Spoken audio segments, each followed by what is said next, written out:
जय हिंद, जोहार झारखंड। मैं सुरेंद्र कुमार अग्रवाल कोडरमा लोकसभा से निर्दलीय उम्मीदवार के रूप में आ रहे हैं। आज कोडरमा लोकसभा की तमाम जनता से हम लोग डिस्कस करेंगे कि आज 40% खनिज संपदा सप्लाई करने वाला हमारा झारखंड और यहाँ के नौजुवकों में बेरोजगारी, आखिर इसका मुख्य कारण क्या है, इसका मुख्य कारण और इसके जिम्मेवार कौन है। तो देखिए, इसका मुख्य जिम्मेवार जिस क्षेत्र में होता है उस क्षेत्र का वहाँ का स्थानीय नेता होता है। जो आज स्थानीय नेता जल, जंगल, जमीन और खनिज संपदा का संज्ञान ना लेकर के वो केवल केंद्र में जाति धर्म के आधार पर, और स्थानीय नेता जो है वो जाति के आधार पर बंटवारा करके जनता को केवल बेवकूफ़ बनाने का काम कर रहा है। जबकि स्थानीय क्षेत्र में विकास होनी चाहिए।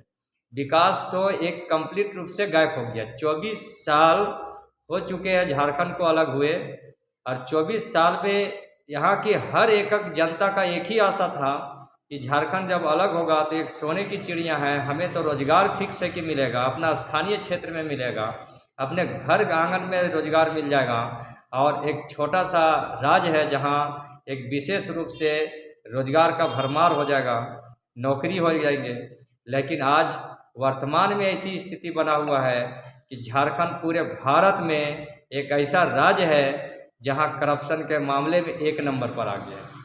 शिक्षा में इतनी करप्शन है कि आइंदा देखने के लिए मिलता है। राज्य सरकार महागठबंधन की है, फिर भी हर प्रकार की क्वेश्चन लीक हो जाने का काम है, हर प्रकार की एग्जाम को सेट हो रहा है, जिस कारण से बाहरी लोगों को रोजगार मिल जा रहा है, बाहरी लोग जो है जॉब पे घुस जा रहे हैं। और स्थानीय खनिज संपदा जो है कोयला, बालू, पत्थर, अबरक, ये सारी खनिज संपदा जो है जहां बाहर के लोग आकर के टेंडर ले रहे हैं, स्थानीय लोग मजदूर तक भी नहीं कर पा रहे हैं। केवल वहां जरूरी पड़ रहा है तो कोयला चोरी कर रहा है अपना पर्सनल यूज के लिए। तो कभी अब ऐसी स्थिति आएगा कि बालू चोरी करेगा, कुछ ऐसी स्थिति आएगा कि पत्थर चोरी कर रहे हैं, कुछ ऐसी स्थिति आएगा कि जंगल से सूखी लकड़ी भी चोरी करेंगे। क्योंकि अगर आपके पास केंद्र सरकार या राज्य सरकार इस पर संज्ञान ना लेकर के केवल चेहरा बदल बदल के स्थानीय नेता को वहाँ चुनाव में जिताने का काम कर रहे हैं, लेकिन 2024 में अब जनता जागरूक हुए हैं। गरीब किसान, मजदूर, हर कोई अपने बच्चे को पढ़ा रहे हैं और अब समझ रहे हैं कि रैली में नहीं जाएंगे। रैली जो है स्पष्ट रूप से ये दर्शाता है, बेरोजगारी को दर्शाता है। एक दिन आपको रैली में 1 दिन की मजदूरी देगा, मुर्गा दारू देगा, खाने का काम करेगा, लेकिन आप अपना जो बहुमूल्य मतदार है वो आप उसे 5 साल के लिए चुन दे रहे हैं, और 5 साल में वो फिर हमारे क्षेत्र से लूट के चले जाएंगे, और 5 साल के बाद फिर चुनावी एजेंडा इस तरह से सेटिंग होगा, और स्थानीय दलाल को ऐसा सेटिंग करेगा कि स्थानीय लोग उसकी जय जयकार करेंगे। कौरवों की झुंड होता है लेकिन पांडवों की जीत हुआ है।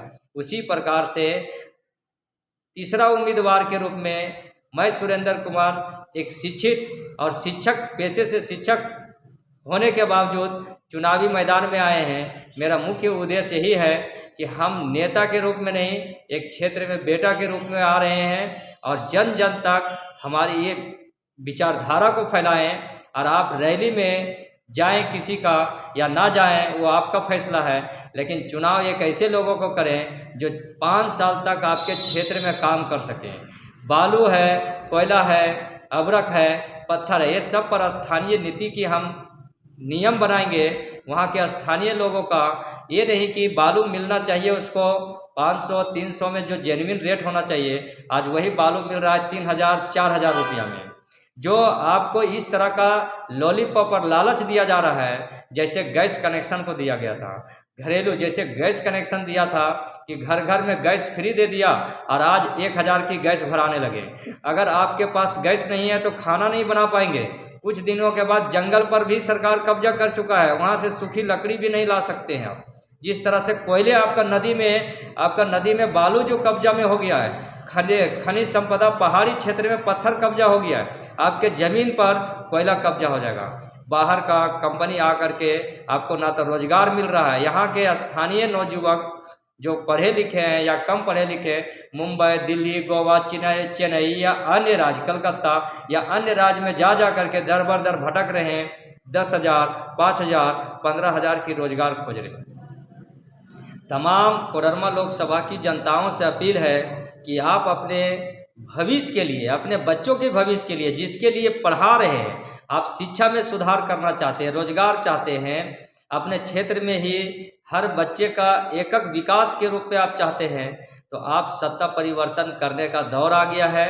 और आप लोग जितने भी बुजुर्ग नेता लोग हैं जो किसी का गमछा बांध करके घूम रहे हैं क्षेत्र में, आप अपने लिए नहीं, अपने भविष्य में, अपने बाल बच्चा के लिए क्षेत्र की नेता का बदलाव बहुत ज़रूरी होता है। और एक शिक्षित उम्मीदवार को चुने जो अपने क्षेत्र में विकास करे, विकास की क्रांति ला दे, और वो एक ऐसी मैनेजमेंट हो, ये नहीं कि दल बदलू नेता की तरह इधर से उधर बदल रहे हैं अपना प्रॉपर्टी छुपाने के लिए, और कुत्तों को हड्डी फेंक रहे हैं चूसने के लिए चुनाव में।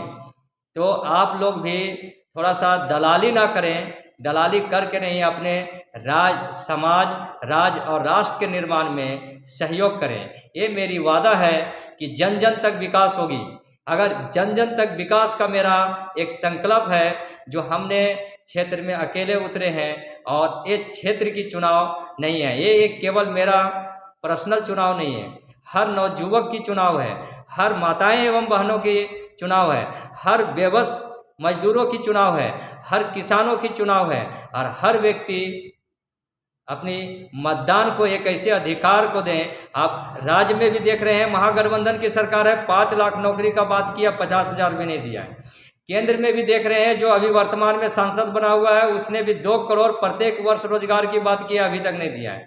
प्लस हमेशा केंद्र में केवल मुद्दा उछाला जाता है धर्म, और क्षेत्र में मुद्दा उठाया जाता है जाति। तो आपके बच्चे लाठी खाने वाले या बेरोजगार हैं या खनिज संपदा से वंचित है, आज जो घर बनाने के लिए आप बालू खरीद रहे हैं, तो केवल विशेष जाति के लोग नहीं हैं इसमें, या विशेष धर्म के लोग नहीं हैं, सभी लोग सफ़र कर रहे हैं। दुनिया साइंस से चल रही है, आर्ट से नहीं चल रहा है। दुनिया जो है इतिहास को दोहरा रहा है कि 500 साल का बदला ले रहे हैं, धर्म का बदला ले रहे हैं। अरे स्थानीय, अभी मेन समस्या है कि जो स्थानीय नेता को बदलें, स्थानीय क्षेत्र में विकास नहीं है, केंद्र में केवल एक ही मुद्दा उछाला जा रहा है, तो उसे आप लोग सपोर्ट ना करके तीसरा उम्मीदवार जो स्वतंत्र विचारधारा से आया है, जो जन जन की समस्या समाज से लेकर के, गांव से लेकर के राज्य में और राष्ट्र में एक हिम्मत के साथ उठाएंगे आवाज़, ये मेरा संकल्प है। और आवाज़ उठते रहेगा, और जो केंद्र से, राज्य से होगा, उस क्षेत्र की विकास में हमेशा के लिए हम तत्पर रहेंगे। धन्यवाद। कोडरमा लोकसभा की तमाम जनता आशीर्वाद दें और एक जन क्रांति लाएं, और एक महाबदलाव में आप सहयोग करें। धन्यवाद।